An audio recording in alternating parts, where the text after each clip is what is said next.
കുട്ടി bailable or non bailable offence ചെയ്താൽ ആ കുട്ടിക്ക് ജാമ്യം അനുവദിക്കുമോ? ഈ കാര്യം ഡീൽ ചെയ്തിരിക്കുന്നത് the juvenile justice care and protection of children act 2015 ഒരു കുറ്റകൃത്യം ചെയ്യുന്ന സമയത്ത് 18 വയസ്സ് തികയാത്ത കുട്ടിയാണ് a child in conflict with law എന്ന് പറയുന്നത്. ഒരു കുട്ടി കുറ്റകൃത്യം ചെയ്താൽ ജെ ആക്ട് പ്രകാരം ജുവനൈൽ ജസ്റ്റിസ് ബോർഡ് ആയിരിക്കും കേസ് പരിഗണിക്കുക, not the regular criminal codes.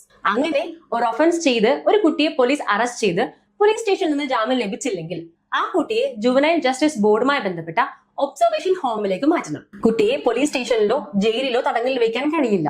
ശേഷം ജുവനൈൽ ജസ്റ്റിസ് ബോർഡിന് മുന്നാകെ കൊണ്ടുവന്നാൽ ആ കുട്ടിക്ക് ജാമ്യക്കാരുടെ കൂടെയോ ഇല്ലാതെയോ ബെയിൽ അനുവദിക്കണമെന്നാണ് സെക്ഷൻ 12 പറയുന്നത്. കുട്ടിയുടെ മൊഴികൾ ചൈൽഡ് ഫ്രണ്ട്ലി അറ്റ്മോസ്ഫിയറിൽ രേഖപ്പെടുത്തണം. എന്നാൽ ചില സന്ദർഭങ്ങളിൽ ബെയിൽ അനുവദിക്കാതെയും ഇരിക്കാം. അതേതൊക്കെയാണോ? ആ കുട്ടിയെ റിലീസ് ചെയ്താൽ നോൺ ക്രിമിനൽസ് ആയി ആ കുട്ടി ബന്ധം സ്ഥാപിക്കുമെന്ന് തോന്നുകയോ അല്ലെങ്കിൽ ആ റിലീസ് കുട്ടിക്ക് മാനസിക ശാരീരിക സമ്മർദ്ദം നൽകാൻ ഇടവരുമെന്ന് തോന്നിയാൽ, അത്തരത്തിലുള്ള release ends of justice defeat ചെയ്യുമെന്ന് തോന്നിയാലൊക്കെ ജുവനൈൽ ബോർഡിന് ജാമ്യം നിഷേധിക്കാവുന്നതാണ്.